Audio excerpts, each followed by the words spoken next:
మంగళం గురుదేవాయ మహనీయ గుణాత్మనే సర్వలోకశరణ్యాయ సాధురూపాయ మంగళం. వసుదేవసుతం దేవం కంసచాణూరమర్ధనం దేవకీ పరమానందం కృష్ణం వందే జగద్గురుం. కృష్ణం వందే జగద్గురుం.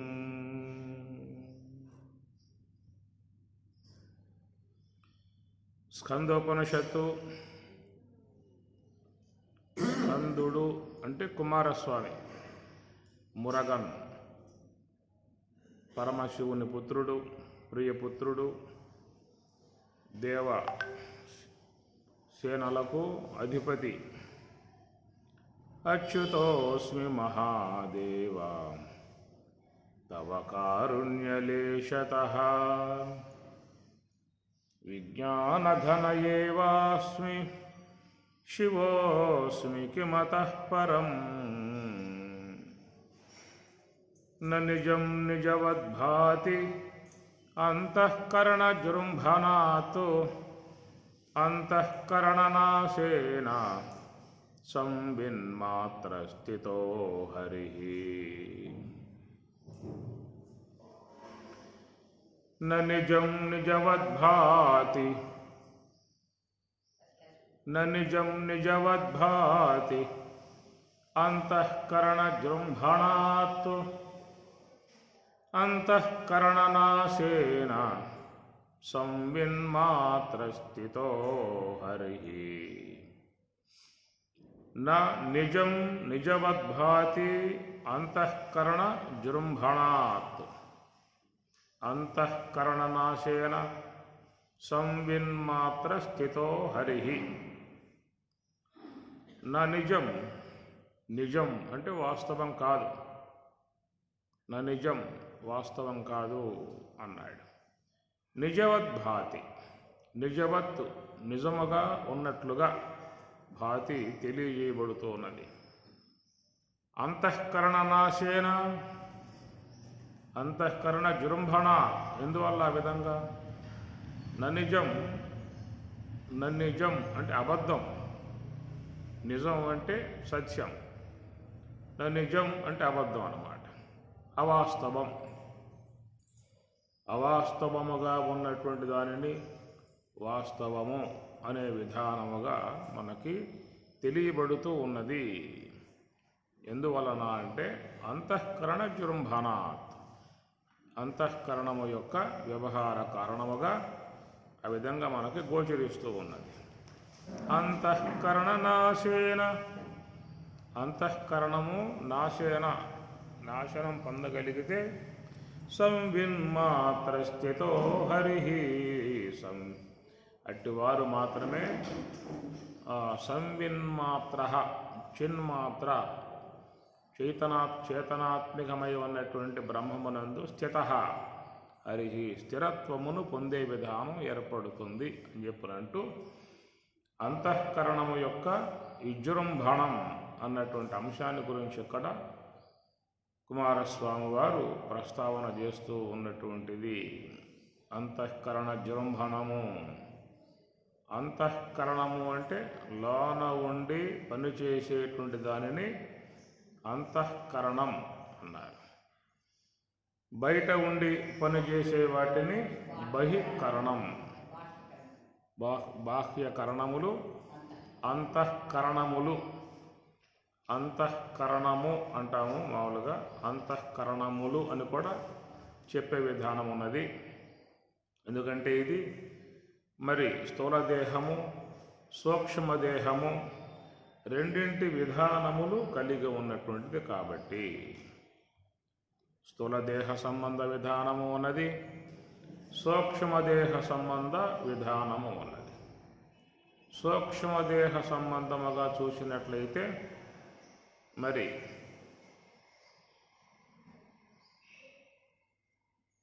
అహంకారతత్వము మూడు విధములుగా ఉండెను. సాత్వికాహంకారమనియు, రాజసికాహంకారమనియు తామసికాహంకారమనియు 3 విధములు అని స్వామి చెప్పారు.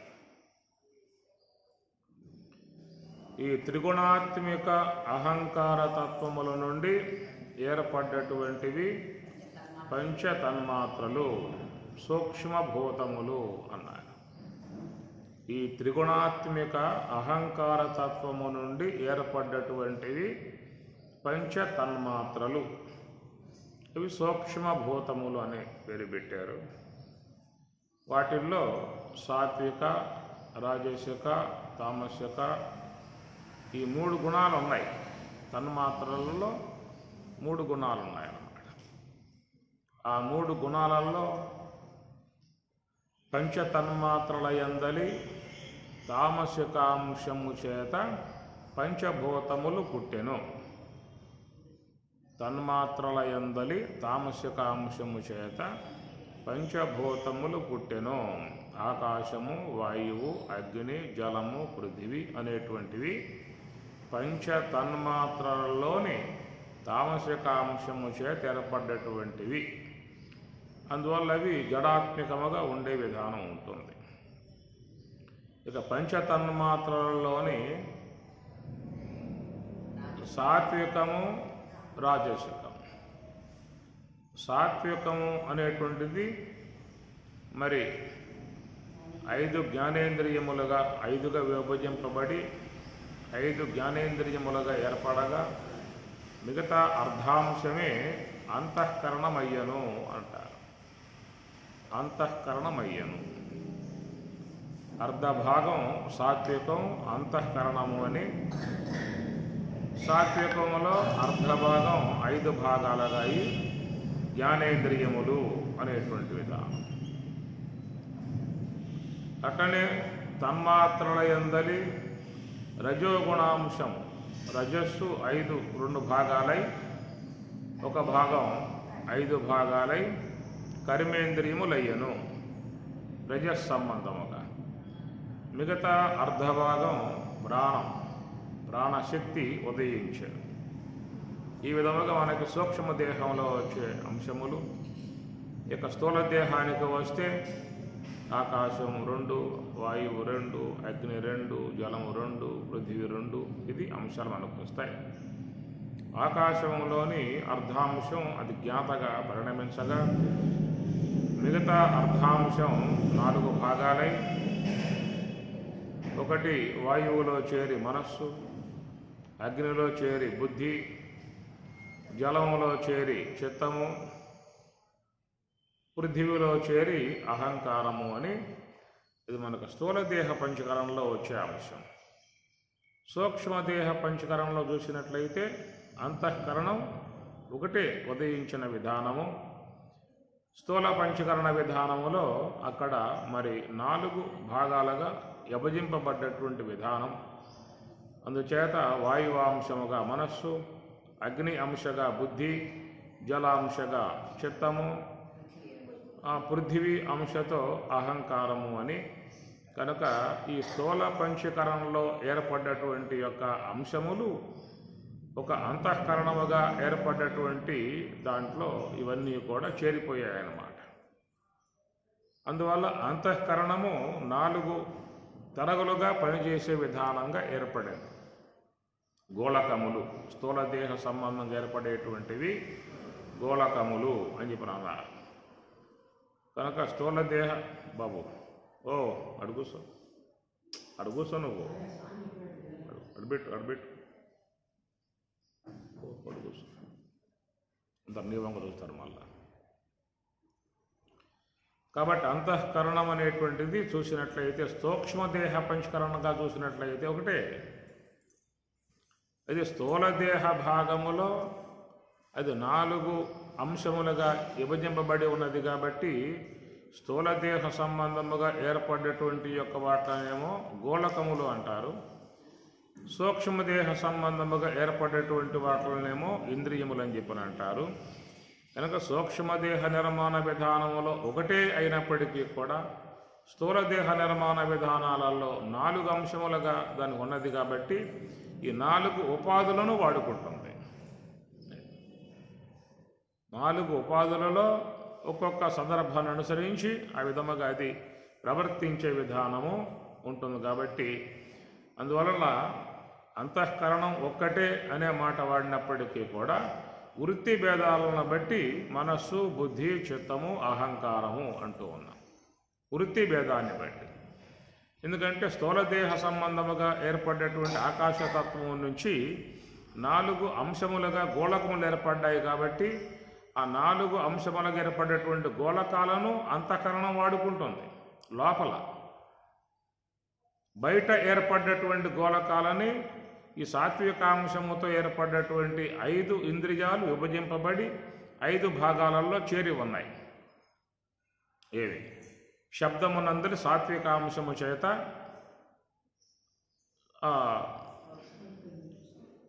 శబ్దమునందలి సాత్వికాంశము చేత శ్రోత్రేంద్రియము, శబ్దమునందలి స్పర్శ అంశము సాత్వికాంశము, స్పర్శమునందలి సాత్వికాంశము చేత త్వగేంద్రియము, రూపమునందలి సాత్వికాంశము చేత నేత్రేంద్రియము, రసమునందలి సాత్వికాంశము చేత జిహ్వేంద్రియము, అట్లా గంధమునందలి సాత్వికాంశము చేత ఘ్రాణము అనేటువంటి విధాయకాలుగా అవి ఒక్కొక్క తెరగున ఏర్పడ్డాయి. కాబట్టి అవి వేరువేరుగా ఉన్నాయి. గోళకాలు వేరువేరుగా ఉన్నాయి, ఇంద్రియాలు కూడా వేరువేరుగా ఉన్నాయి. ఎక్కడ 5 వేరువేరుగా ఉన్నాయి.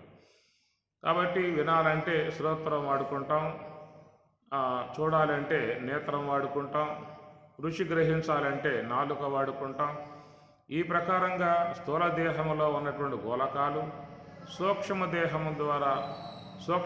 పంచకరణ విధానంలో ఏర్పడ్డటువంటి తన్మాత్రల విధానములు అనుసరించి 5గా విభజింపబడి జ్ఞానేంద్రియాలుగా ఏర్పడ్డటువంటి సాత్వికాంశ విధానముగా ఉన్నాయి. కాబట్టి అవి తెలుసుకునే తత్వం కలిగి ఉన్న విధానం. సాత్వికాంశముతో ఏర్పడ్డాయి కాబట్టి సత్వాత్ సంజాయతే జ్ఞానం రజకర్మణి భారత గీత చెప్పిన మాట. సత్వాత్ సంజాయతే జ్ఞానం కనుక సాత్వికాంశం కనుక అది దానివల్ల సంజాయతే జ్ఞానం కలుగుతుంది. జ్ఞానం అంటే తెలుసుకోవటం, నేత్రం ద్వారా చూడటము, చెవి ద్వారా శబ్దాలు తెలుసుకోవటము, జిహ్వ ద్వారా రసాలని తెలుసుకోవటం. ఇది సాత్విక సంబంధమై ఉన్నటువంటి అంశము. అది సాత్వికము జ్ఞానేంద్రియములో ఉన్నది. అట్లనే మరి కర్మేంద్రియములు అని చెప్పన్నప్పుడు తన్మాత్రల యందలి రజోగుణాంశముతో ఏర్పడ్డటువంటి విధానం కనుక అవి వాక్కు, శబ్దమునందలి రజోగుణాంశం, పాణి స్పర్శమునందలి రజోగుణాంశం, పాణి పాదము అది రూపమునందలి రజోగుణాంశం, గుహ్యము రసమునందలి తమోగుణాంశముతో, వాయువు గంధమునందలి రజోగుణాంశముతో. ఇవి రజోగుణాంశముతో ఏర్పడ్డాయి. కాబట్టి రజస్సు యొక్క విధానం ఏంటంటే తెలుసుకోవటం రజస్సు యొక్క విధానం కాదు. రజః కర్మణి, రజస్సు అనేది కర్మయందు ప్రవర్తింపజేసేది. కాబట్టి అవి ఆ గుణాన్ని బట్టి ఇంద్రియాలు కూడా ప్రవర్తించే విధానంగా ఉండటం కారణముగా మిగతా రజస్సు యొక్క మరి పూర్ణమైనటువంటి అర్ధభాగం అది ప్రాణముగా మారి క్రియా విధానాలను అనుసరించి వ్యాన, ఉదాన, సమాన, ప్రాణ, అపానములుగా ఎందుకు అట్లా వచ్చింది అని చెప్పారంటే అది స్థూలదేహ సంబంధ విధానం అన్నమాట. స్థూలదేహ సంబంధ విధానములో వాయువు 2 భాగములై అర్ధభాగం ఉదాన వాయువై మిగతా అర్ధభాగం 4 భాగములై అది మరి ఆకాశములో చేరి వ్యానము, అగ్నిలో చేరి సమానము, జలములో చేరి ప్రాణము, పృథివిలో చేరి అపానం అనేటువంటిది అక్కడ ఏర్పడేటువంటి విధానం అన్నమాట. ఇటు గోళకములు అటు ఇంద్రియము ఈ రెండింటి యొక్క సమ్మేళనం అన్నమాట. అందువల్ల స్థూలదేహ పంచకరణ, సూక్ష్మదేహ పంచకరణ. స్థూలదేహ పంచకరణ అయి ఉండకపోతే మనస్సు అనేది అంతఃకరణం అంతఃకరణంగానే ఉండేది తప్ప అది మనస్సుగా, బుద్ధిగా, తెలివిగా, అహంకారంగా ప్రవర్తించే అవకాశాలు లేవు. అంతఃకరణం అన్నటువంటి ఒక అంశమే కానీ దానికి మనస్సు అని, బుద్ధి అని, తెలివని, అహంకారం అనే పేర్లు వచ్చే అవకాశాలు లేవు. స్థూల దేహ పంచకరణ అయి ఉండకపోయినట్లయితే. స్థూల దేహ విభజన అయ్యింది కాబట్టి ఆ యొక్క విభజన అనుసరించి, ఆ గోళకాలను అనుసరించి వ్యవహారం చేసుకుంటూ ఉంటుంది. ఇప్పుడు మనం కూడా బయట ఉన్న దృశ్యం చూడాలి అంటే గోళకంతో సంబంధం పడాలి. ఇంద్రియములు ఉన్నా కానీ గోళకముతో సంబంధం పడకపోతే నీకు బయట ఉన్నవి తెలియబడదు. స్పర్శాన్ కృత్వా బహిః బాహ్యాం అని చెప్పాల. బహిః బాహ్యాం, బహిః ఉన్నటువంటి యొక్క విషయాలని బాహ్యాం బయటే ఉంచు అని చెప్పని ఆ శ్లోకంలో చెప్తాడు. బహిః బాహ్యాం అవి బయట ఉన్నాయి అనగా ఈ శబ్ద, స్పర్శ, రూప, రస, గంధాదులు బయట ఉన్నాయంటే పంచభూతములలో అవి గుణములుగా చేరి ఉన్నటువంటివి. కనుక ఈ బయట ఉన్నటువంటివి మరి తెలుసుకోవాలి. లోన ఉన్నది సూక్ష్మదేహం. ఏమి అదే సూక్ష్మదేహం మరి లోపల ఉన్నది కాబట్టి ఆ లోపల ఉన్న సూక్ష్మదేహం బయట ఉన్న విషయాలను తెలుసుకోవటానికి గోళకములు దానికి ఒక ఆశ్రయ స్థానంగా ఏర్పడిందన్నమాట. గోళకాశ్రయం లేకుండా తెలుసుకునే అవకాశాలు లేవు. ఇప్పుడు నిద్రా సమయంలో మరి సూక్ష్మదేహం లోపల ఉందా లేదా? నిద్రా సమయంలో సూక్ష్మదేహం లోపల ఉన్నది. మరి ఆ బయట ఉన్న విషయాలు గోచరిస్తూ ఉన్నాయా? కారణం ఏమిటి? ఇంద్రియములతో ఆ గోళకాలతో సంబంధం వల్ల గోళకాల నుంచి అడంగా వచ్చేసాయి కాబట్టి సూక్ష్మదేహం ఉన్నా కానీ బయట ఉన్న విషయాలు గోచరించే అవకాశం లేదు. గోళకములతో సంబంధం పడితేనే, నేత్రములతో సంబంధం పడితేనే ఇంద్రియానికి తెలుసుకునే అవకాశం ఏర్పడుతుంది. జిహ్వతో సంబంధం పడితేనే రసాలు తెలుసుకునే అవకాశం ఏర్పడుతుందన్నమాట. కాబట్టి ఏంటంటే ఇది ఇహము అన్నాను, ఈ విశ్వం విహము అని చెప్పాలి. కాబట్టి ఆ ప్రకారముగా ఈ సూక్ష్మదేహము అనేటువంటిది నిద్ర అనేటువంటి యొక్క అంశములో కూడా అది స్థూల దేహం నుంచి ఎడంగా పోతుంది. నిద్రా సమయంలో సూక్ష్మదేహము స్థూల దేహము నుండి ఎడంగా పోతుంది. ఈ బయట ఉన్నవి గోచరించదు. అట్లా మరణ సమయంలో కూడా సూక్ష్మదేహం గోళకాత్మిక స్థూల దేహము నుండి దూరంగా పోవటం కారణంగా మరి మరణ సమయంలో ఎడబడ్డటువంటి యొక్క ఆ సూక్ష్మదేహము ఈ వ్యవహారంలో ఉన్నటువంటి శబ్ద స్పర్శాదులను తెలుసుకునే అవకాశం అనేది ఉన్నదా?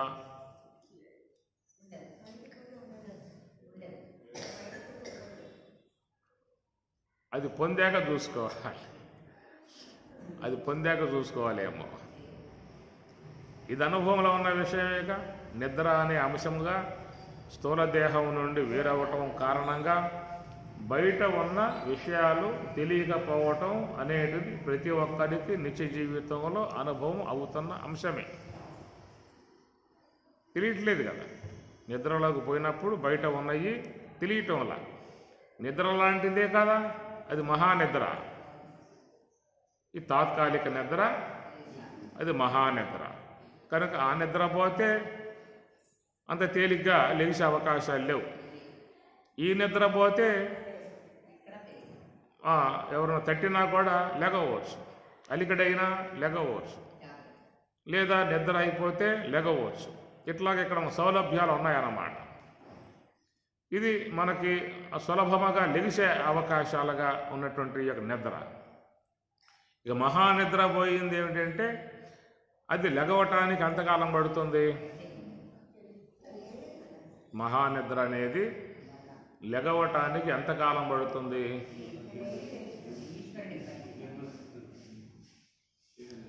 ఎంతకాలం పడుతుంది అంటే నీకు మళ్ళీ దేహం వచ్చేదాకా, మళ్ళీ దేహం సంప్రాప్తమైనప్పుడు మళ్ళా ఆ దేహము నుండి మళ్ళీ నీ మెలకువ అనేది,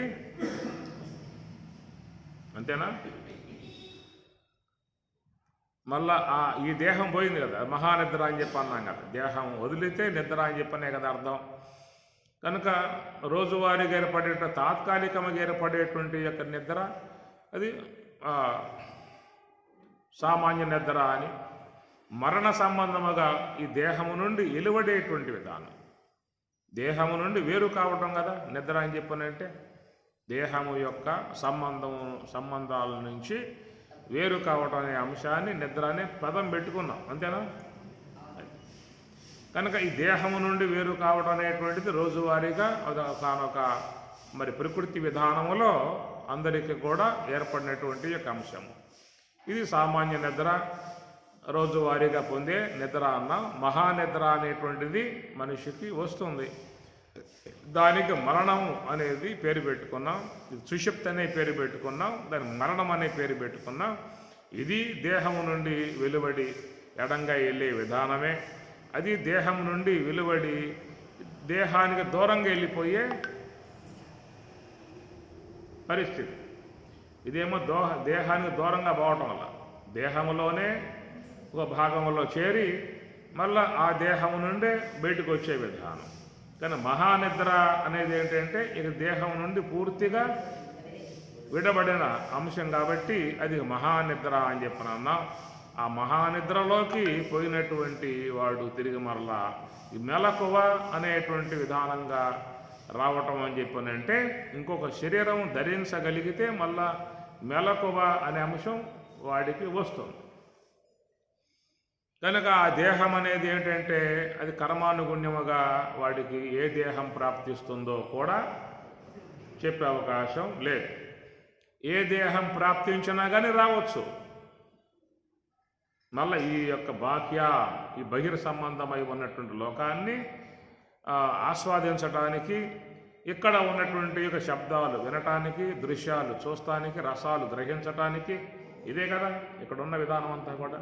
ఈ లోకానికి వస్తే ఏం చేస్తాం మనం? శబ్దాలు వింటాం, దృశ్యాలు చూస్తాం, స్పర్శలు గ్రహిస్తాం, రసాలని ఆస్వాదిస్తాం. ఇక్కడ ఉన్న ఐదే పంచభూతాలు, 5 గుణాలు కాబట్టి ఇంకంతకు మించి మనం ఆస్వాదించేది అక్కడ ఇంకేం లేదు. శబ్దములు నానా విధాయకాలుగా ఉన్నాయి, స్పర్శలు నానా రకాలుగా ఉన్నాయి, రూపములు నానా రకాలుగా ఉన్నాయి, రసాలు కూడా షడ్రసాలే అయినప్పటికీ కూడా మనం వాటిన వల్ల మన యొక్క సౌలభ్యంతో, మన యొక్క చాకచక్యంతో, మనకున్నటువంటి జ్ఞానముతో కొత్త కొత్త రసాల రుచులను పుట్టింపజేసుకునే నైపుణ్యత ఉంది కాబట్టి ఆ విధంగా మనం చేసుకుని ఆస్వాదించే విధానం. ఏదైనా గ్రహించేది మొత్తం ఈశ్వరంలో శబ్ద, స్పర్శ, రూప, రస, గంధ.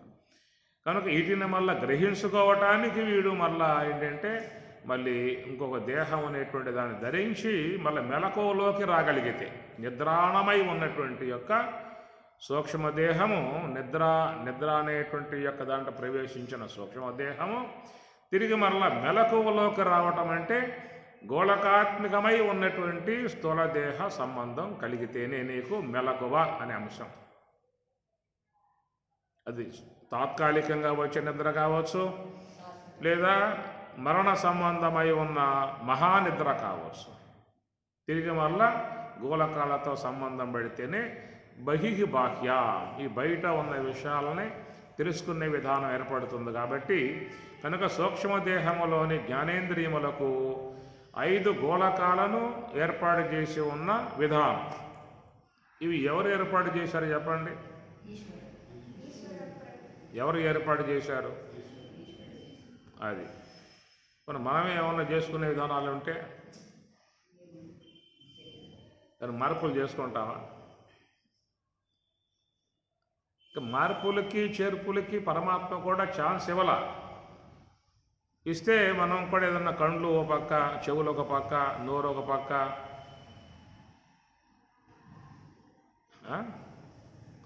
2 కన్నులు సాల్టాలు లేదు, ఇంకో 2 కన్నులు ఎక్స్ట్రాగా ఎక్స్చేంజ్ దాన్ని ఏమంటారు, పెంచుకోవడం అన్నమాట. ఒక నోరు సారడం లేదు, 2 నోర్లు, 2 చెవులు సాల్టం లేదు, 4 చెవులు, 2 చేతులారా సాల్టం లేదు సంపాదించుకోవడానికి, 4 చేతులుగా. ఎట్లే ఉన్నా మనకి సవరణ చేసుకోవటానికి, మార్పులు చేసుకోవటానికి, చేర్పులు చేసుకోవటానికి ఏమన్నా ఆప్షన్లు ఏమన్నా పరమాత్మ నీకు ప్రజెంట్ చేశాడా? నియంత్రణ. ఆయన చేసిన దాన్ని వాడుకోవటమే తప్ప నాకు సాల్టలేదయ్యా ఇంకో 2 చేతులు కావాలి, నాకు సాల్టలేదయ్యా ఇంకో నోరు పెట్టుకోవాలి, నోటితో తింటా, నోటితో మాట్లాడతా, 2 పని చేసుకుంటాడు ఒకేసారి అనే విధానాలలో ఆయన ఏ ప్లాన్ గీశాడో, ఏ విధ నిర్మాణాత్మకంగా చేశాడో ఆ ఉన్నటువంటి యొక్క దాన్ని వాడుకోవటమే తప్ప ఇంకా దాన్ని మార్పులు చేసే విధానాలుగా ఏమి లేవు. ఒకవేళ మానవుడు ఏమన్నా మరొక వ్యక్తిని నిర్మాణం చేసుకున్నా కానీ వాడు కూడా ఇక్కడ ఏవైతే ఉన్నాయో అలా పెట్టుకోవాల్సిందే. ఇప్పుడు రోబో అన్నారు కదా, వ్యక్తి నిర్మాణం ఎట్లా చేశాడు? 4 కాళ్ళు, 4 చేతులు, 10 తలకాయలు చేశాడు లేదు చెప్పండి? రోబోకి ఎన్ని ఉంటాయి కాళ్ళు? 6 కాళ్ళు, 4 చేతులు,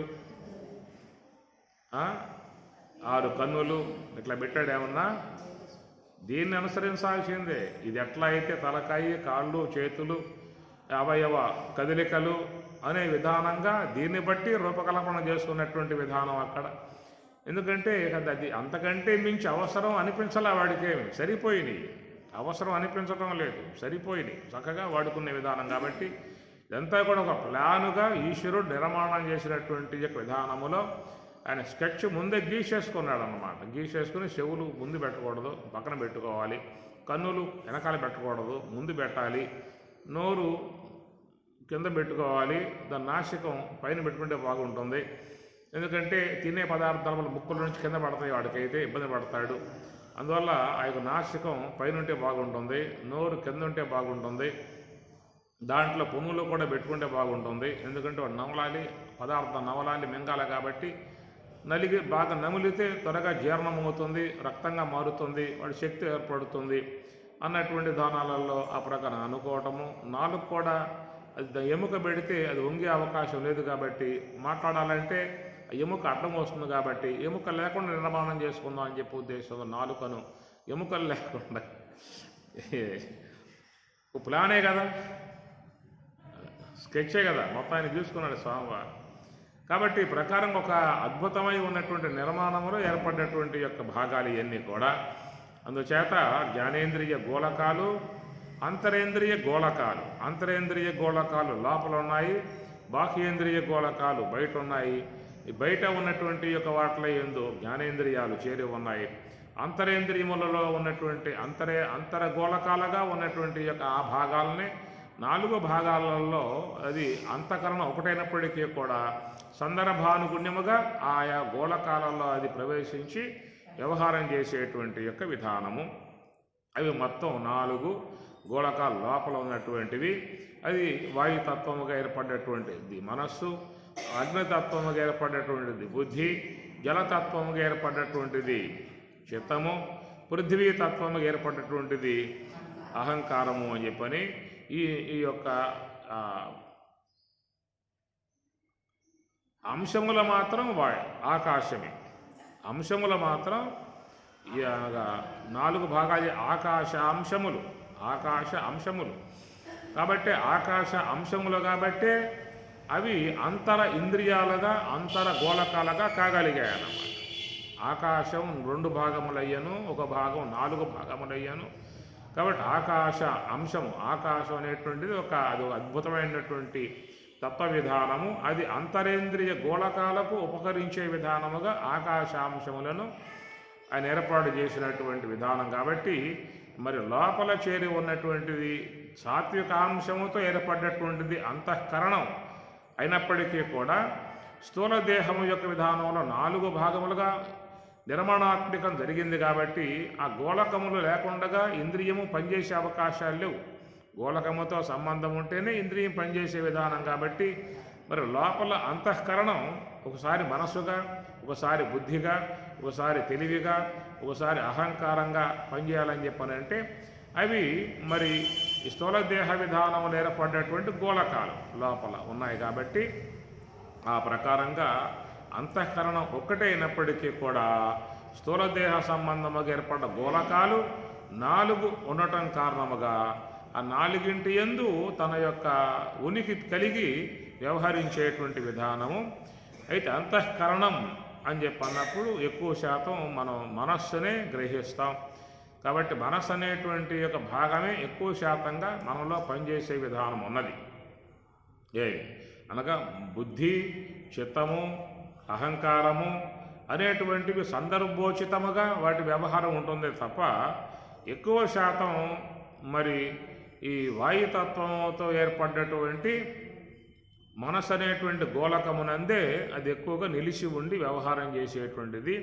కాబట్టి ఆ ప్రకారంగా ఆ మనస్సు అనేటువంటి మననం చేసే విధానం, ఆలోచనలు చేసే విధానం, దానికి మరి లోపల ఏర్పడి ఉన్నటువంటి యొక్క సంస్కారములు, అనేక జన్మలుగా ఏర్పడ్డటువంటి సంస్కారములు.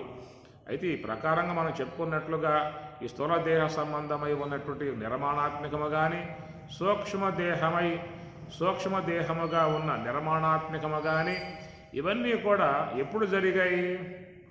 ఈ దేహం రావటానికి ముందు జరిగాయా? ఈ దేహం రావటానికి ముందు జరిగాయా? ఎప్పుడు జరిగాయి? ఎప్పుడు జరిగిందో ఎవరికి తెలిసే విధానం కాదు. ఎప్పుడు జరిగిందో నిర్దిష్టముగా చెప్పే అవకాశాలు లేవు. అయితే ఆ నిర్మాణాత్మకమై ఉన్న ప్రక్రియను ఈ మహానుభావులు చెప్పటం చాలా గొప్ప విషయం. అది ఈశ్వరుడే ఆ విషయం తెలియజేశాడా? కాబట్టి ఈశ్వర ప్రోక్తం అని కదా వేదం అంతా కూడా.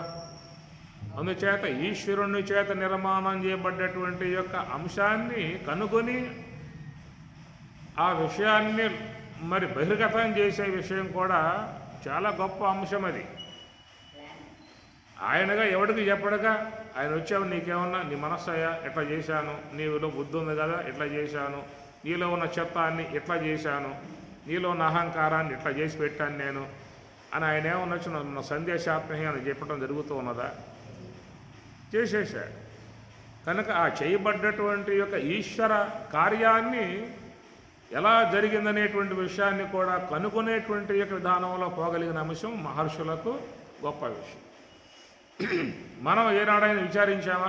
ఈ కన్ను ఏమిటబ్బా, ఈ చెవి ఏమిటి, ఈ నోరు ఏమిటి, ఈ పనులు ఏమిటి అనేటి విధానికాలుగా మనం ఎప్పుడైనా విచారించామా అని చెప్పనంటే విచారించిన దాఖలాలు లేవు.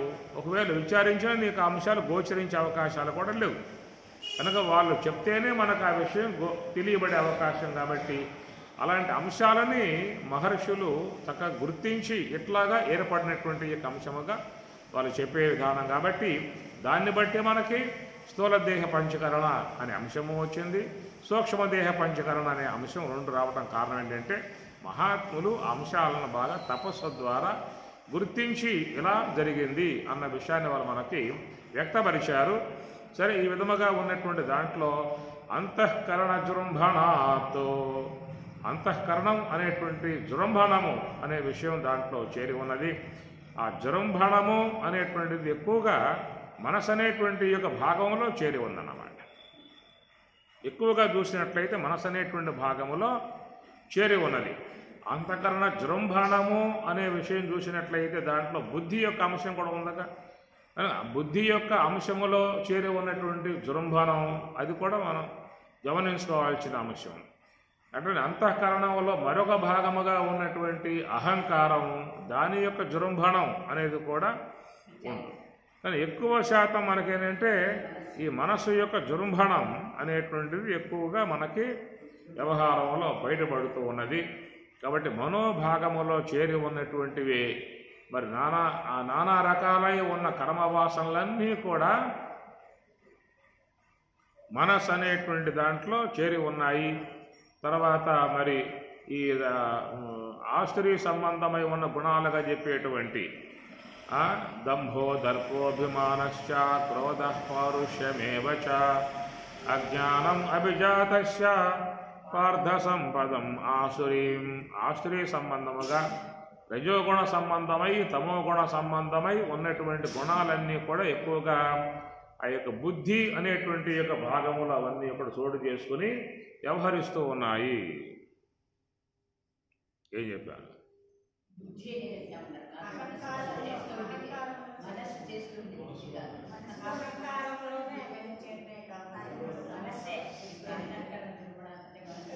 ఎవరు వినలేదు. దంభో దర్పోభిమానశ్చ క్రోధః పరుష ఏవ చ అజ్ఞానం అభిజాతస్య పార్థ సంపదం ఆసురీం. రాజస్యకాంశముతో తామస్యకాంశముతో ఏర్పడేటువంటి ఏ యొక్క విజృంభణగా ప్రవర్తించేటువంటి ఆసురి గుణాలు ఉన్నాయో అవన్నీ కూడా సాత్విక సంబంధమై ఉన్నటువంటి యొక్క బుద్ధిలో చేరి అవన్నీ కూడా విజృంభిస్తూ ఉన్నాయి.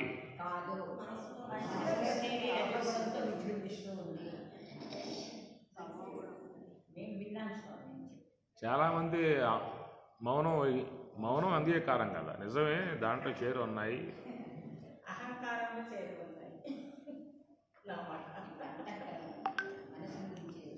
కాబట్టి ఈ ప్రకారంగా రజో సంబంధము తమో సంబంధం అన్నప్పుడు అక్కడ మనస్సు అహంకారం తీసుకోవచ్చు. ఏమి రజో సంబంధమై ఉన్నటువంటి రజస్ సంబంధ గుణాలు మనస్సులో, తమో గుణ సంబంధమై ఉన్నటువంటి దారుణమై ఉన్న గుణాలు అహంకారములో అని మనం చెప్పుకోవాల్సి వస్తుంది. ఇక దైవీ సంబంధముగా చెప్పేటువంటి గుణాలు అభయం, సత్వ, సంశుద్ధి, జ్ఞానయోగ, వ్యవస్థితి, దానం, దమశ్చ, యజ్ఞశ్చ, స్వాధ్యాయస్తవ, ఆర్జవం, అహింసా, సత్యం, అక్రోధ, త్యాగ, శాంతి, అపైశునం, దయా, భూతేషు అలోలత్వం, ఆర్ధవం, వ్రీహి, అచాపలం, తేజ, క్షమ, ధృతి, శౌషం, అద్రోహో, నాతిమానిత భవంతి సంపదం దైవీ అభిజాతస్య భారత. విధముగా దైవీ సంబంధమై ఉన్నటువంటి యొక్క ఈ గుణాలన్నీ కూడా ఎప్పుడూ కూడా మనసు అనేటువంటి దాంట్లో సంచరించేటువంటివిగా ఉంటాయి. దేంట్లో ఉంటాయి? దేంట్లో ఉంటాయి? నువ్వు రాసుకుంటూ ఉన్నావా? ఏం చెప్పాను మళ్ళీ చెప్పాలా?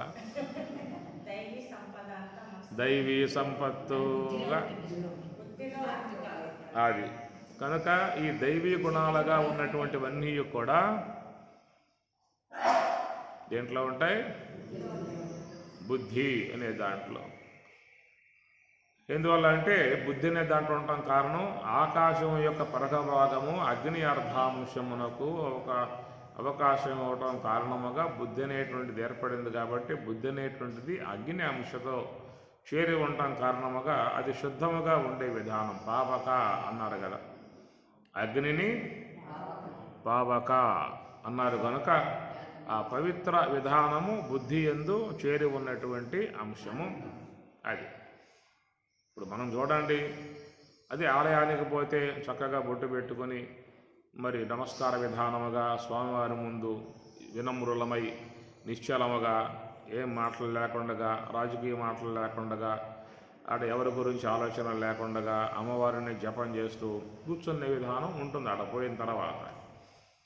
అదే సినిమా హాల్లో కూర్చున్నాం అనుకో, ఆడ బొట్టు పెట్టుకొని, ఆడ సిరిముద్ర పెట్టుకొని, ఆడ గురు మంత్రం చదువుకొని, అక్కడ ఒక సిరిముద్రదారులై ధ్యానం చేసుకుంటూ సీట్లో కూర్చుంటాం లేదా?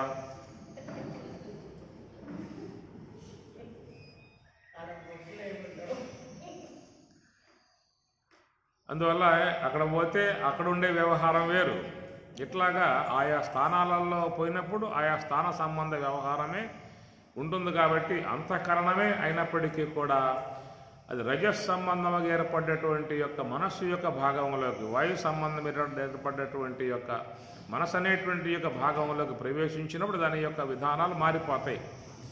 అదే అంతఃకరణం మరి సాత్విక సంబంధముగా ఉన్నటువంటిది ఎన్నో అగ్ని యొక్క అంశతో ఏర్పడ్డటువంటి బుద్ధి యొక్క ఉపాధిలో ప్రవేశించినప్పుడు అక్కడ ఉండేటువంటి విధానాల వల్ల మారిపోతాయన్నమాట. మరి అదే ప్రకారంగా మరి పృథివీ అంశతో ఏర్పడ్డ పృథివీ కాఠిన్యం, ఆ కాఠిన్య సంబంధముగా దాంతో ఏర్పడ్డటువంటి యొక్క అహంకారంలోకి పోయినప్పుడు అక్కడ యొక్క తామసిక సంబంధమై ఉన్నటువంటి వృత్తులు అనేటువంటివి ఏర్పడతాయి. దానికి మనకు చెప్పేటువంటి యొక్క మాట మరి ఆ యొక్క శ్రీ మహావిష్ణువు ఆయన వరాహావతారములో ఉన్నప్పుడు భూమాతతో కలయిటం కారణంగా దాని నుంచి పుట్టినటువంటి వాడిని నరకాసురుడు అనేటువంటి మాటగా చెప్పుకుంటూ ఉంటాం. ఏమి శ్రీ మహావిష్ణువు వరాహావతార సందర్భములో భూమాతతో ఆ సంయోగాన్ని పొందటం కారణముగా ఆమె నుంచి జనించినటువంటి వాడు నరకాసురుడు, లోక కంటకుడు, సమస్త లోకాలను బాధించేవాడు, హింసించేవాడుగా అని కథాంశముగా చెప్పుకుంటూ ఉన్నాము. అట్లా ఇక్కడ ఆకాశాంశముగా ఉన్నటువంటి యొక్క శ్రీమాన్ నారాయణుడు అని చెప్పి ఆయన వర అంటే శ్రేష్టం అని చెప్పి అనుకోవచ్చు.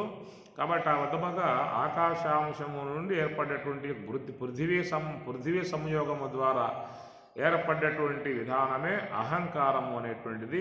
అలాంటి అహంకారము యొక్క గోళములో ప్రవేశించినప్పుడు అక్కడ తామసిక సంబంధమై ఉన్న వ్యవహారం కలిగి ఉంటుంది. కాబట్టి మరి దాంట్లో తామసిక సంబంధమై ఉన్నటువంటి యొక్క గుణాల వ్యవహారం ప్రధానంగా అక్కడ చేరి ఉంటుంది అనేటువంటిది.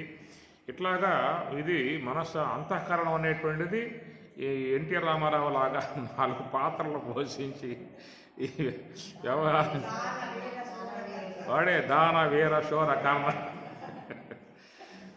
కృష్ణుడిగా వస్తాడు, ఉపదేశాలు చేస్తాడు, గదేసుకొస్తాడు, ఇజ్జునిస్తాడు దుర్యోధనుడిలాగా. అంటే కర్ణుడు ధనస్సు పట్టుకొస్తాడు శాంతియుతంగా. దేవర మీర సూర ఇట్లాగా లోన ఉన్నటువంటి అంతఃకరణ విజృంభణములో ప్రధానంగా చేరి ఉన్న భాగం ఏమిటంటే వాయువాంశముతో ఏర్పడి ఉన్నటువంటి యొక్క భాగం ఉన్నది ఎక్కువగా అది నివాసమై ఉంటుందన్నమాట. అది అందుచేత అక్కడ కదలికలు వాయు కదలికలు ఎత్తు సంచరితి సవాయుహు అని చెప్పన్నట్లుగా ఆ కదలికల యొక్క అంశం అనేటువంటిది మనస్సు యందు బాగా ఏర్పడి ఉన్నటువంటి విధానము. ఆ కదలికలకు మరొక కారణం దాంట్లో చేరి ఉన్నటువంటి యొక్క సంస్కారములు. అగ్నికి గాలి తోడినట్లుగా స్వతసిద్ధంగా ఆ యొక్క ఉపాధి వాయువాంశంతో ఏర్పడింది కాబట్టి కదలికలు కలిగే ఉండేటువంటి విధానం కనుక దాంట్లోకి ప్రవేశించినటువంటి యొక్క అంతఃకరణం కదలికలు కలిగే వ్యవహరించే విధానం గోళకం యొక్క అంశముగా ఏర్పడ్డటువంటి కదలికలు ఎక్కువగా ఉండే విధానం అక్కడ. అదే అంతఃకరణం కనుక బుద్ధి యొక్క ఉపాధిలో ప్రవేశించినట్లయితే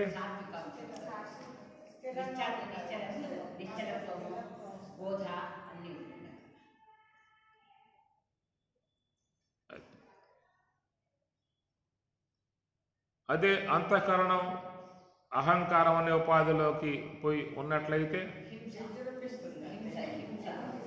అక్కడ తత్సంబంధమై ఉన్న వ్యవహారాలకి లోనయ్యే విధానాలు ఉంటాయి. కాబట్టి ప్రకారమగే అంతఃకరణం ఒక్కటే. ఏర్పడ్డ అంతఃకరణమేమో సాత్వికము యొక్క అర్ధభాగాంశముతో ఏర్పడ్డటువంటి యొక్క విధానమే ఏర్పడటంలో మాత్రం ఉన్నది. కానీ ఏమిటంటే ఇక్కడ ఆయా స్థాన బలిమే కానీ తన బలిమే కాదురా విశ్వనాభిరామ ఇనురవేమ అని చెప్పేసేసని కనపట్టి ఎవరెవరు ఏ ఏ స్థానాలలో ప్రవేశిస్తూ ఉంటారో ప్రవేశించిన దాన్ని బట్టి వ్యవహారాలు కూడా మారిపోతూ ఉంటాయి. అదే ఒక వ్యక్తి రాజకీయంలో పోయాడంటే అక్కడుండే వ్యవహారం వేరుగా ఉంటుంది. అదే వ్యక్తి ఆలయంలోకి వస్తే అక్కడుండే వ్యవహారం వేరుగా ఉంటుంది. అదే వ్యక్తి ఆశ్రమానికి వచ్చి కూర్చుంటే ఆడుంటే ఉన్నప్పుడు ఉండే వ్యవహారాలు వేరుగా ఉంటాయి అన్నమాట. ఇది కారణం లోన జరిగేటువంటి యొక్క కార్యాలకి ఈ ప్రకారంగా మరి ఎక్కువ శాతం అంతఃకరణం అనేటువంటిది మనసు అనేటువంటి దాని గోళకమునంది ప్రధానముగా కలిగి ఉండేటువంటి విధానము. కాబట్టి అందరూ కూడా మనోజీవులు అన్నారు. మనోజీవుల, బుద్ధిజీవుల, అహంకార జీవుల అన్నట్లయితే ఎక్కువ మంది లోకంలో ఎలాంటి జీవులు ఎక్కువ మంది ఉంటారు? మనోజీవుల, బుద్ధిజీవుల, అహంకార జీవుల.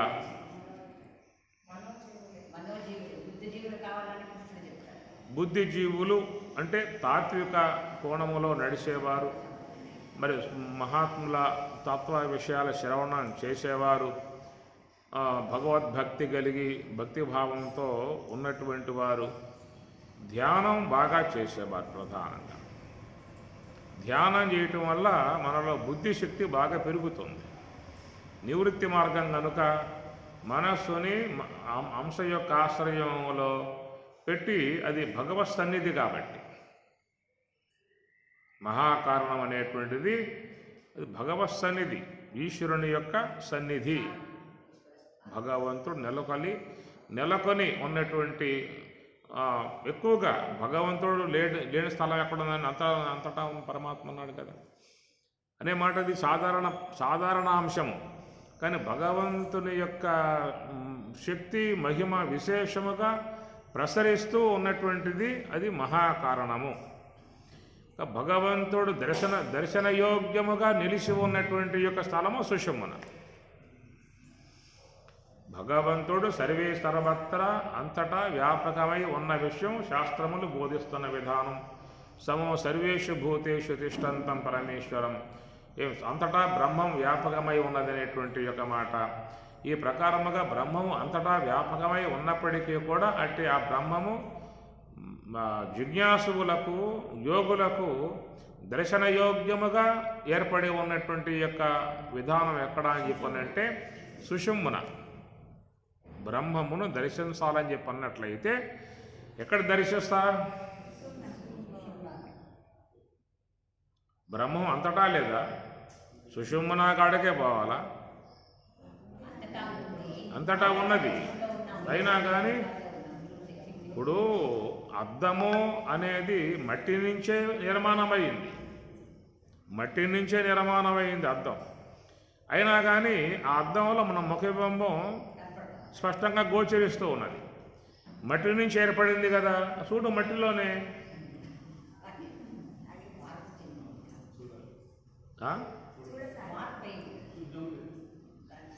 కాబట్టి ఏంటంటే అక్కడ మట్టి నుంచి ఏర్పడినప్పటికీ కూడా అది ఒక ప్రత్యేక విధానంలో మన యొక్క ముఖాన్ని స్పష్టముగా చూపించగలిగేటువంటి విధానంగా ఏర్పడి ఉన్నటువంటి యొక్క అంశము.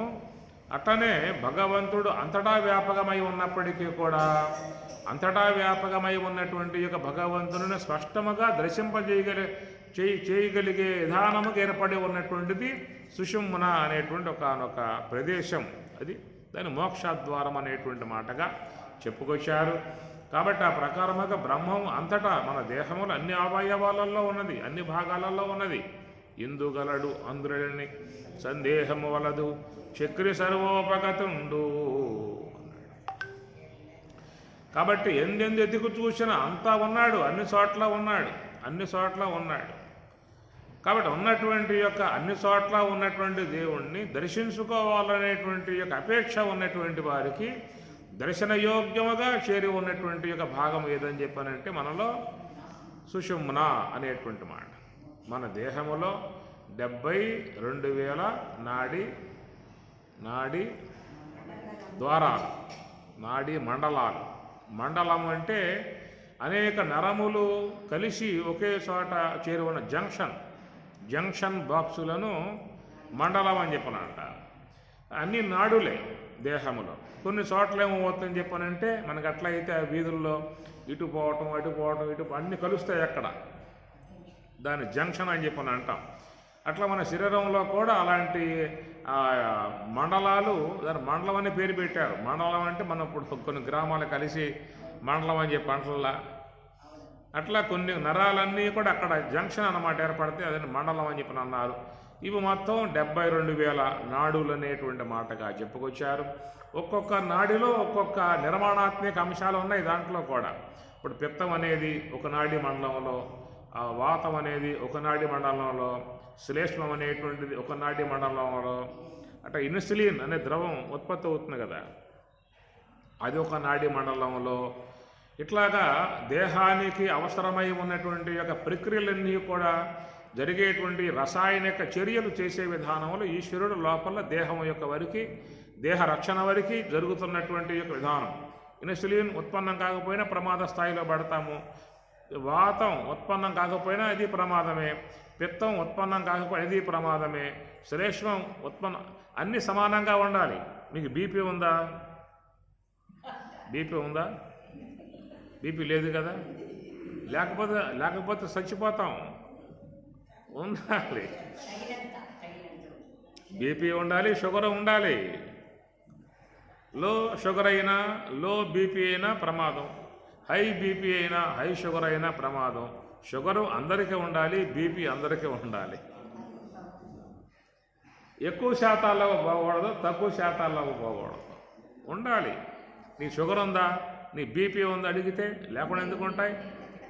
బీపీ ఉంది, షుగర్ ఉంది, అయితే నార్మల్గా ఉన్నాయి నాకు. అవి హెచ్చు తగ్గులు కాకుండా నార్మల్గా ఉన్నాయి కాబట్టి నీకు బీపీ ఉందా అంటే నాకేం లేదండి, నీకు షుగర్ ఉందా అంటే నాకేం లేదండి అనేది ఆ మాటలను బట్టి ఏం అర్థం చేసుకోవాలి? వాడు బీపీ షుగర్ రెండు ఉన్నాయి, అబద్ధం ఆడుతున్నాడు వాడు, నార్మల్లో ఉన్నాయనేటువంటి విధానం అన్నమాట. కనుక శరీరంలో జరిగేటువంటి నిర్మాణాత్మక విధానం అంతయో కూడా ఆయా నాడీ మండలాలే ప్రధాన కారణము. అట్లనే యోగులు కూడా కొన్ని హితానాడి కొండగా దేహాంతరాల ప్రయాణం చేసే విధానాలు కనబడతా ఉంటాయి. శంకరాచార్యుల వారు అవి చెప్పుకుంటూ ఉంటాం కదా. అది యోగ సంబంధముగా ఉన్నటువంటి విధానాలను అనుసరించి ఆయా మండలాల కొండగా ప్రయాణాలు చేసే విధానాలు ఉన్నాయని చెప్పని నాడీ శాస్త్రం, స్వరశాస్త్రము. పూర్వం మహాత్ములు ఎక్కడెక్కడికో పోయి దర్శించుకుని మళ్ళా వచ్చారనేటువంటిది కనబడుతూ ఉంటుంది పురాణాలలో మనకి. మహర్షులు ఎట్లా పోవటం అని చెప్పనంటే అదేదో యోగం యొక్క విధానాలలో ఏదో దొంటే ద్వారాలు చెప్తారు కదా. ఇప్పుడు ఏదో ఒక గుహ ఉందంట, గుహలో ప్రవేశిస్తే శ్రీశైలం పోతా అంట. ఇంకో గుహ ఉందంట, ఆ గుహలో ప్రవేశిస్తే కాశీ పోతా అంట. ఇంకో గుహ ఉందంట, గుహలో ప్రవేశిస్తే బ్రహ్మంగారు మఠానికి పోతా అంట అని లేవా? ఇప్పుడు పోయేశారా?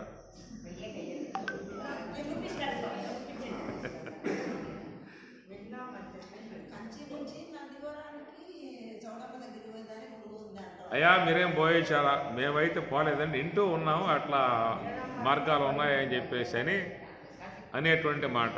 కనుక విశ్వంలో మనకు తెలియకుండా ఎన్నో ఉన్నాయి. అట్లా మన శరీరంలో కూడా ఎన్ని అద్భుతాలు ఉన్నాయో మనకి తెలియని అంశాలు మన దేహంలో చాలా ఉన్నాయి. మన దేహంలోనే అనిమ, గరిమ, లగిమ, ప్రాప్తి, ప్రాకామ్యం, ఈశత్వం, వశత్వం లాంటి అష్టసిద్ధులు మన దేహంలో ఉన్నాయా లేవా?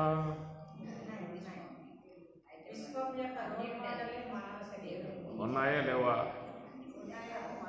ఉన్నాయి. అవి వెలికి తీసే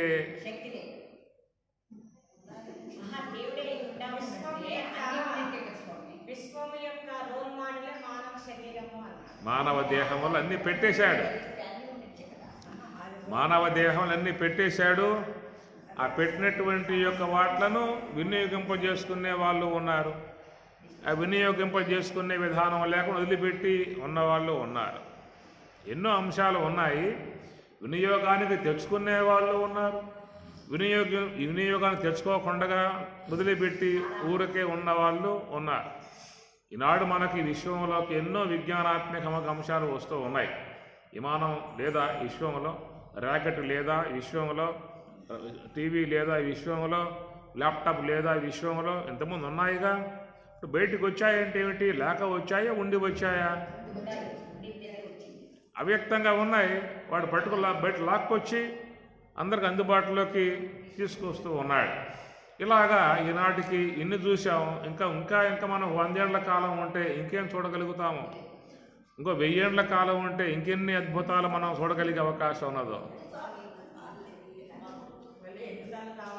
వస్తున్నాయి, విశ్వంలో ఉన్నాయి, వస్తున్నాయి, తెచ్చేవాడు తెస్తున్నాడు. అదంతా అవ్యక్తముగా గర్భంలో, విశ్వగర్భంలో దాగి ఉన్నాయి. అలాగే పరమేశ్వరుని యొక్క శక్తి అనంతముగా ఉన్నది. వాటిని ఎలికితీయగలిగేటువంటి యొక్క నైపుణ్యత మానవుడు ఆలోచన చేసి పరిశీలన చేసి అట్లా లాక్కొస్తూ ఉన్నాడు. అట్లా ఎట్లయితే విశ్వగర్భంలో అద్భుతాలు ఉన్నాయో నీ దేహంలో కూడా చాలా అద్భుతాలు లోపల ఉన్నాయి. అవి ఉన్నటువంటి యొక్క వాట్లను మహాత్ములు యోగం అనేటువంటి విధానములో ఆ యోగము ద్వారా ఈశ్వరత్వమును పొంది ఈశ్వరత్వం యొక్క శక్తితో వాట్లను వినియోగింపజేసుకునే విధానం చూస్తూ ఉన్నాము. అవన్నీ మహిమాన్విత విధానాలుగా మనం చెప్తూ ఉన్న విధానం కాబట్టి అనిమ, లగిమ, గరిమ, ప్రాప్తి, ప్రాకామ్యం, ఈశత్వం, ఏదో అష్టసిద్ధులు అని చెప్పేసి ఇవన్నీ లోపల ఉన్న విధానము. ప్రధానంగా చెప్పేది ఏంటంటే ఇడానాడి, పింగళానాడి, ఎడానాడి పింగళనాడి యొక్క సంబంధ వ్యవహారం కూడా వాళ్ళు మరి యొక్క నాసిక రంధ్రాలలో సంచరించే విధానాన్ని బట్టి ఎడానాడిలో సంచారం చేస్తుందా, పింగళలో సంచారం చేస్తుందా శ్వాస, ఆ సంచారం చేసేటువంటి విధానం కూడా పృథివీ తత్వంలో నుంచి సంచారం చేస్తూ ఉన్నదా, జలాంశంలో సంచారం చేస్తూ ఉన్నదా, అగ్ని అంశంలో సంచారం చేస్తూ ఉందా, వాయువు యొక్క అంశంలో సంచారం చేస్తూ ఉందా, ఆకాశం అంశంలో సంచారం చేస్తుందా, అనగా యొక్క నాసిక యొక్క బురకలకు కింద అంటుకుంటూ ప్రయాణం చేస్తే పృథివీ అంశము అని చెప్పని, ఆ నాసిక బురకలకు పైన స్పృశిస్తూ నడుస్తూ ఉంటే ఆకాశాంశము అని. ఈ నడిచే విధానం కూడా ఎడ పింగళ అనేటువంటి వాటిని బట్టి ఇదంతా ఒక శాస్త్రం ఉంది, దాని స్వరశాస్త్రం అని చెప్పని అంటారు. అది బాగా వాళ్ళకి అవగతం అయినట్లయితే వాడు చేసే కార్యం అవుతుందా అవదా, వాడు పోయే కార్యం సిద్ధవుతుంది, ఇట్లా కొన్ని ఏదో దాని గురించి చెప్పే విధానం ఉన్నాయన్నమాట. అదొక శాస్త్ర విధానం. ఒక అద్భుతాలేవో పరమేశ్వరుడు నిర్మాణం చేశాడు. అన్ని అద్భుతాలలో మరొక అద్భుతం ఏంటని చెప్పానంటే సుషుమ్న అనేటువంటి ఒక నాడీ మండలం. ఆ సుషుమ్న యందు సర్వవ్యాపకమై ఉన్నటువంటి యొక్క భగవత్ స్వరూపం దర్శించుకోవడానికి యోగ్యముగా ఉన్నటువంటి యొక్క ప్రదేశం అన్నమాట. ఏం చెప్పాను? నీలోనే ఎన్నో అద్భుతాలు ఉన్నాయి. ఉన్న అద్భుతాలలో మరొక అద్భుతం ఏంటని చెప్పానంటే నీ యొక్క లోపలే సుషుమ్న అనేటువంటి ఒక నాడి భాగములో చేరి ఉన్నటువంటి సర్వవ్యాపకమై ఉన్నటువంటి యొక్క భగవత్ స్వరూపం దర్శించుకునే విధాయకాలుగా అక్కడ ఉన్నటువంటి ప్రదేశము. అది జంక్షన్ అన్నమాట. కాబట్టి మనం ఎన్నున్నా కానీ అణిమ అది గుర్తిద్దామా, లఘిమ అది పొందుదామా, గరిమ అది పొందుతామా అన్న కోణం మనమే పోవటం లేదు. ఉన్నాయని చెప్పాను కదా, అణిమ, గరిమ, లఘిమ, ప్రాప్తి, ప్రాకాం, ఈశత్వం, వశత్వం ఎన్నో ఉన్నటువంటివి కూడా వాటి కోసంగా ప్రయత్నం చేసిన యోగులు వాళ్ళు ఉన్నారు. కొన్ని మహిమలు వాళ్ళు దాని ద్వారా పొందిన విధానాలు బ్రహ్మేంద్ర స్వాముల వారు కొన్ని మహిమలు లోకం విదితం చేశారు కదా. అట్లా సాయిబాబా అని చెప్పని, పొరపాటు సాయిబాబా అని చెప్పని ఇంకెంతో మనం కూడా చూస్తూ ఉంటాం. చాలామంది కొన్ని అద్భుతాలు చూపిస్తూ ఉంటారు. ఆశ్చర్యం వేస్తూ ఉంటుంది. ఒకసారి టీవీలో కూడా చూపిస్తారు. ఆమెను పొడుగా పెట్టేస్తారు ఆ పని, అది చక్రం తిరుగుతూ ఉంటుంది. రంపంలో కోసి పారేస్తారు ఆ పని. కోసి పారేసి ఈ బల్ల ఆ పక్కన ఎడతాడు, ఈ పక్క ఆ పక్కన ఎడతాడు. ఆ పక్క తలకాయ ఉంటుంది, ఈ పక్క కాళ్ళు ఉంటాయి. అది మ్యాజిక్ ఏమిటి అర్థం కాని వ్యవహారం. అందరూ కూర్చునే ఉంటారు. మరి అందరూ కూర్చునే ఉంటారు. చూస్తూ ఉండగానే చక్రం పెట్టి పరపర కోసి వారైటు బాలని 2 భాగాలుగా ఆ పక్క నెట్టేస్తాడు, ఈ పక్క నెట్టేస్తాడు. ఆ పక్క తలకాయ ఉంటుంది, ఈ పక్క కాళ్ళు ఉంటాయి. కళ్ళ ముందున్న దృశ్యమే కదా. ఏమిటి? ఏదో మాయ, అర్థం కాని వ్యవహారం. మళ్ళా 2 లాక్కొచ్చి అంటించి లెగమ్మాయి అంటే లేచి కూర్చుంటుంది ఆ పని. ఏదో అద్భుతం, మనకు తెలియని అద్భుతం.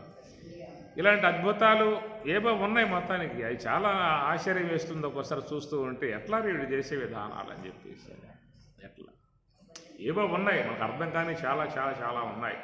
అవయ్యా అవన్నీ మాకు వద్దు కానీ ఏదన్నా మోక్షం అక్కడికి అడగబోతావు కానీ 2 భాగాలు కోసి పారేసి వాళ్ళ మొక్కలు అంటించి అదంతా నాకు వద్దు కానీ ఏ జన్మరాహిత్యం అని చెప్పి అనుకుంటూ ఉన్నాం, మోక్షం అని చెప్పి అనుకుంటూ ఉన్నాం. దానికి ఏదన్నా మార్గం ఉందో చెప్పండి అన్న విధానంలో చెప్పిందే సుషుమ్న యందు భగవత్తత్వం అనేది నెలకొని ఉన్నది. అక్కడ ప్రకాశమానముగా ఉన్నది. అక్కడికి వెళితే నువ్వు భగవత్తత్వ అనుభవాన్ని పొంది తరించే అవకాశం ఏర్పడుతుందని చెప్పని అక్కడ పెట్టినటువంటి యొక్క అంశం భగవద్గీతలో కూడా తస్మాత్ సర్వగతం బ్రహ్మ, తస్మాత్ సర్వగతం బ్రహ్మ, తస్మాత్ ఆ కారణం చేత సర్వగతం బ్రహ్మ, అంతటా బ్రహ్మం వ్యాపకమై ఉన్నప్పటికీ కూడా నిత్యం యజ్ఞే ప్రతిష్ఠితం, నిత్యం ఎల్లప్పుడూ కూడా యజ్ఞమునందు ప్రతిష్ఠింపబడి ఉన్నది అనేటువంటి మాట మనకు అక్కడ చాలా సులభముగా చాలా మరి అందముగా వచ్చేటువంటి ఒక సన్నివేశాన్ని పరమాత్మ 3వ అధ్యాయంలో చెప్పుకొచ్చే భాగం. ఆ శ్లోకాలకు కూడా స్వామివారు చాలా మంచి పారమార్థిక అర్థాన్ని అక్కడ అందించాడు. యజ్ఞాత్ భవతి అన్నాద్భవతి అన్నాద్భవ అన్నాత్తు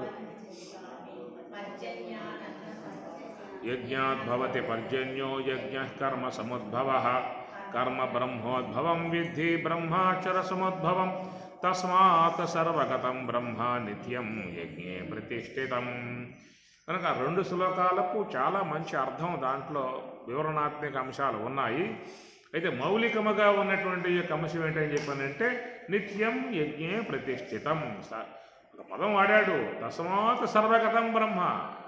ఆ బ్రహ్మము యొక్క విషయం చెబుతూ అంతటా వ్యాపకమై ఉన్నటువంటి యొక్క ఆ బ్రహ్మము నిత్యం ఎల్లప్పుడూ కూడా యజ్ఞమునందు ప్రతిష్ఠిత అయి ఉన్నది అనేటువంటి యొక్క ఏమిటా యజ్ఞమునందు అనే మాట వచ్చినట్లయితే మనం వాక్యముగా చెప్పే అంశాలు వేరుగా ఉంటాయి.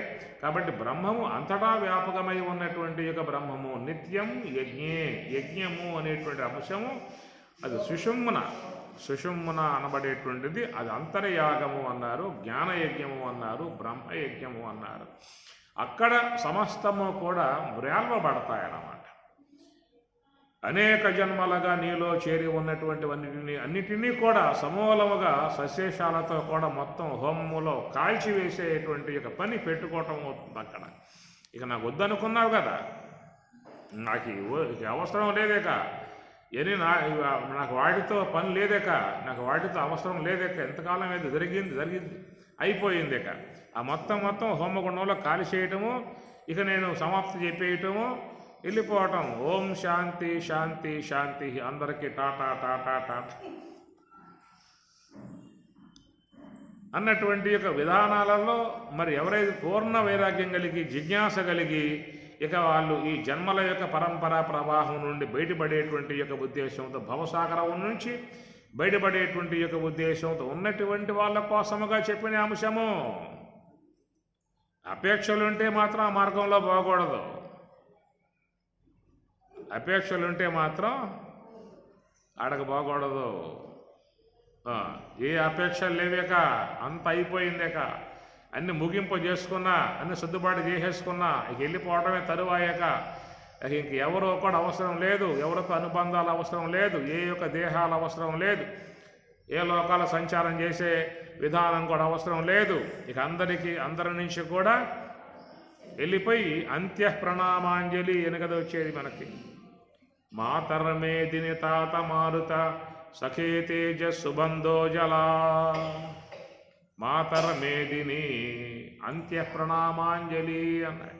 ఓ మాత, తల్లి భూమాత, ఎన్నో దేహాలు నాకు ప్రసాదించావు, ఎంతో కాలముగా ఎన్నో దేహాలు, అనేక దేహాలు, ఒక దేహం కాదు కదా, అనేక రకరకాల దేహాలు ప్రసాదించావు.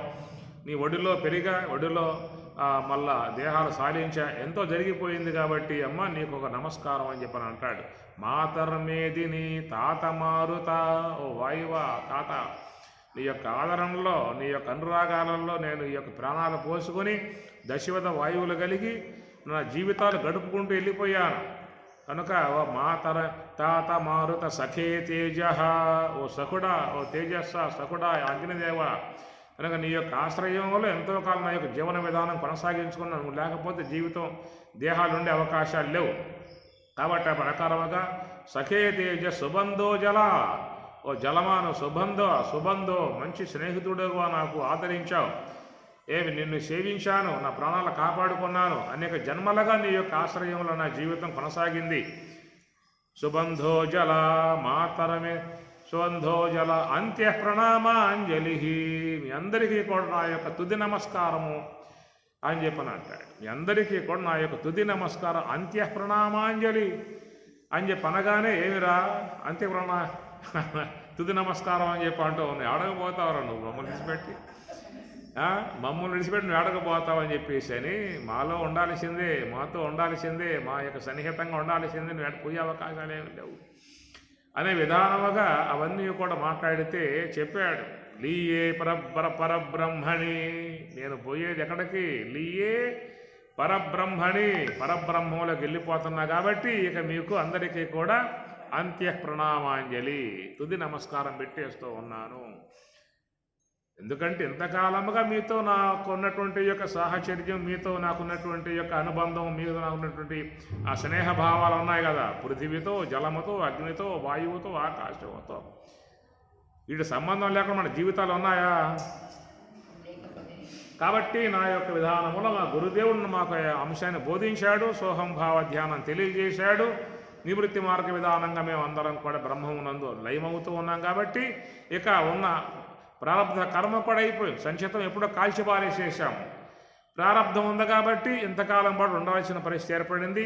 ఈ ప్రారంధం కూడా ఈ పూటతో అయిపోవచ్చే పరిస్థితి ఉన్నది. కాబట్టి ఈ మీ అందరికీ కూడా ఇంతకాలం మీతో ఉన్నాను కాబట్టి, మీ సాహచర్యం ఉన్నాను కాబట్టి ఒక నమస్కారం పెట్టేస్తూ ఉన్నాను. మళ్ళీ పెట్టే అవకాశాలు లేవు కాబట్టి పోయిన తర్వాత నమస్కారం పెట్టి లీయే పరబ్రహ్మణి అని చెప్పని అన్నాడు.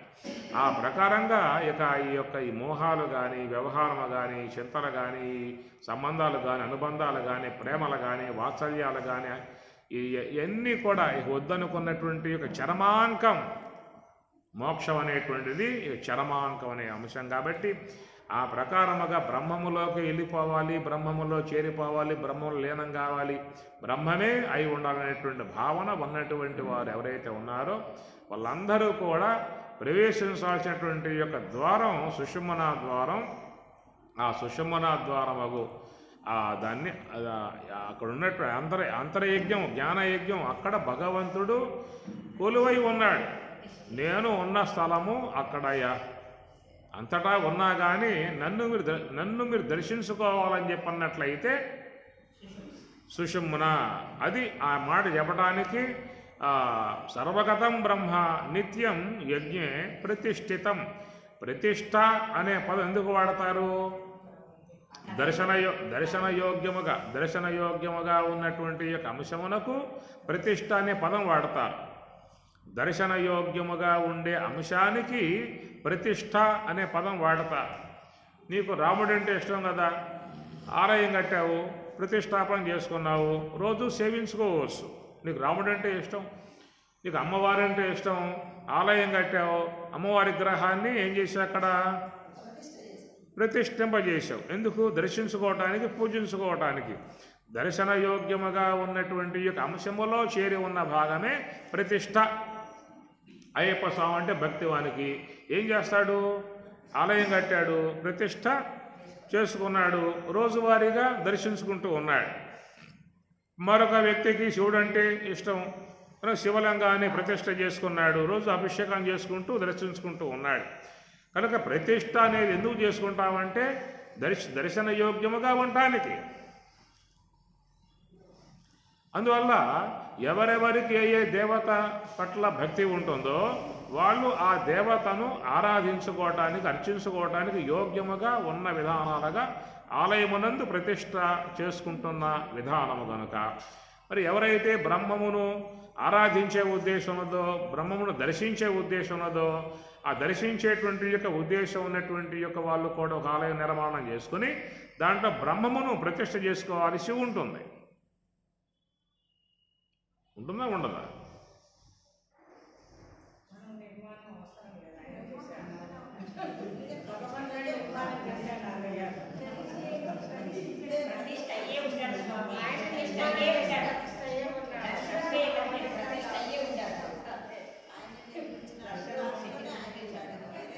వాళ్ళు చేసుకుంటామని చెప్పి అంటూ ఉంటే మీరు వద్దని చెప్పని అంటారు.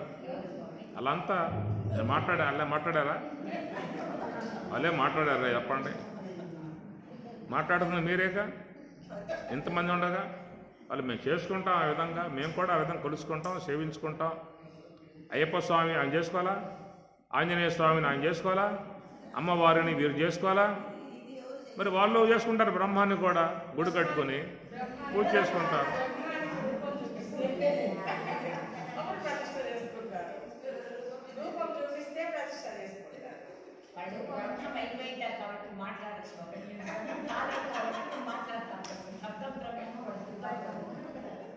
అంటే బ్రహ్మం అయ్యారు కాబట్టి మాట్లాడలేదు, మాట్లాడదు కాబట్టి శవల బ్రహ్మ మాట్లాడుతూ ఉంది. అంతేనా? శివుడు అంటే ఇష్టం, గుడ్డు కట్టుకున్నాడు, ప్రతిష్ఠించుకున్నాడు, పూజ చేసుకుంటున్నాడు. ఆంజనేయ స్వామి అంటే ఇష్టం, గుడి కట్టుకున్నాడు, ప్రతిష్ఠించుకున్నాడు, పూజ చేసుకుంటూ ఉన్నాడు. అమ్మవారంటే ఇష్టం, గుడి కట్టుకున్నాడు, ప్రతిష్టంప చేసుకున్నాడు, పూజ చేసుకుంటూ ఉన్నాడు. నీకు బ్రహ్మం అంటే ఇష్టం, గుడి కట్టుకున్నావు, ప్రతిష్టంప చేసుకున్నావు, పూజ చేసుకుంటున్నావు.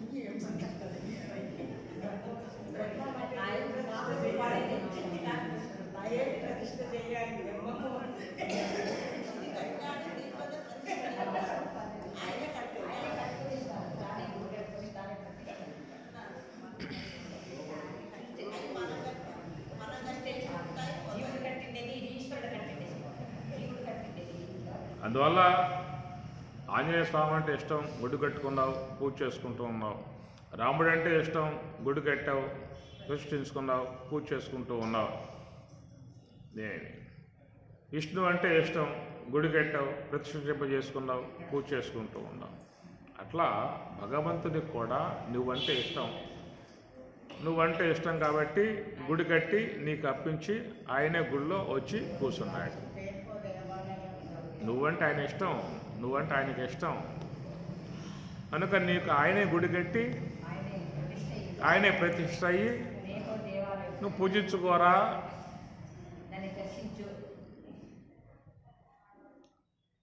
కాబట్టి మనం ఏ ఇష్టపడుతున్నామో మనం ఇష్టపడటం శ్రేష్టమా, ఆయన ఇష్టపడి మన గుడి కట్టించి ఆయన గుడిలో ప్రతిష్ట కావటం?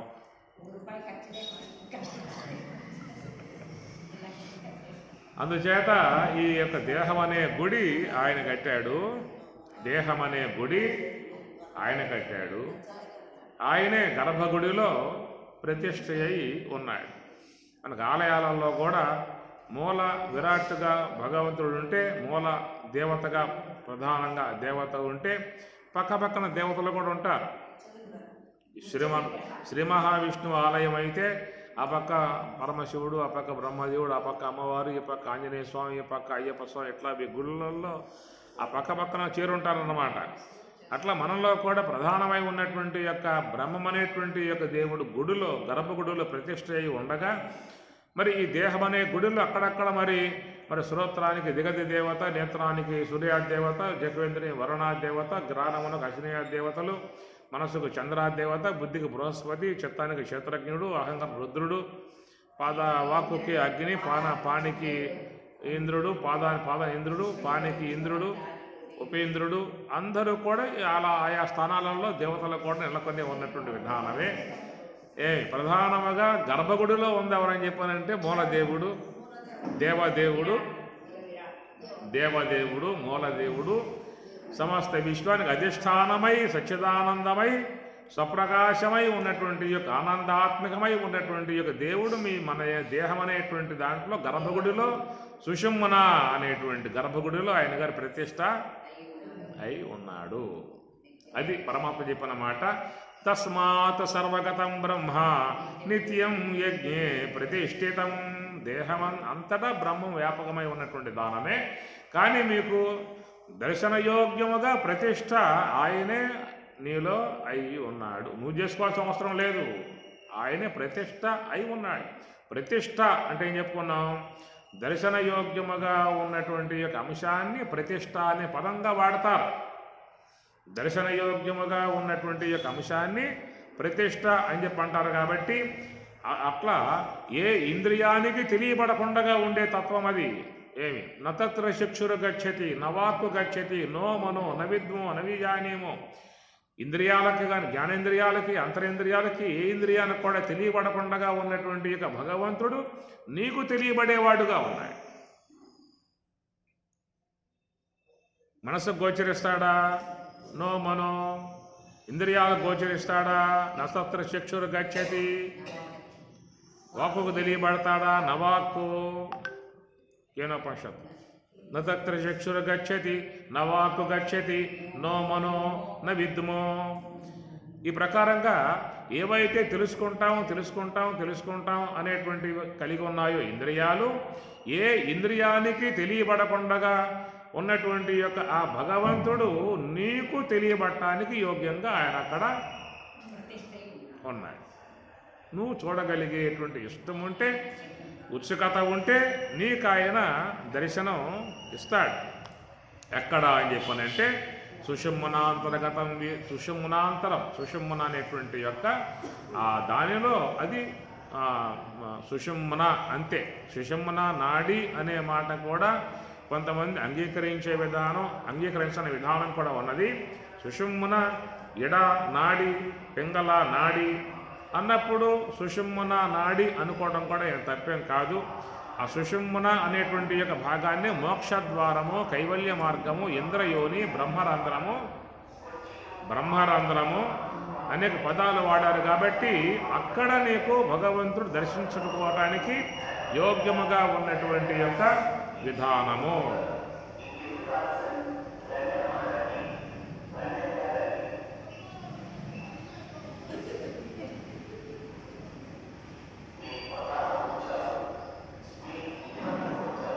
సరే, ఓం తత్సత్. ఓం సహనా భవతు, సహనౌ భునక్తు, సహ వీర్యం కరవావహై, తేజస్వినావధీతమస్తు మా విద్విషావహై. ఓం శాంతి శాంతి శాంతి. హరి ఓం తత్సత్. శ్రీ గురుభ్యో నమః. హరి ఓం.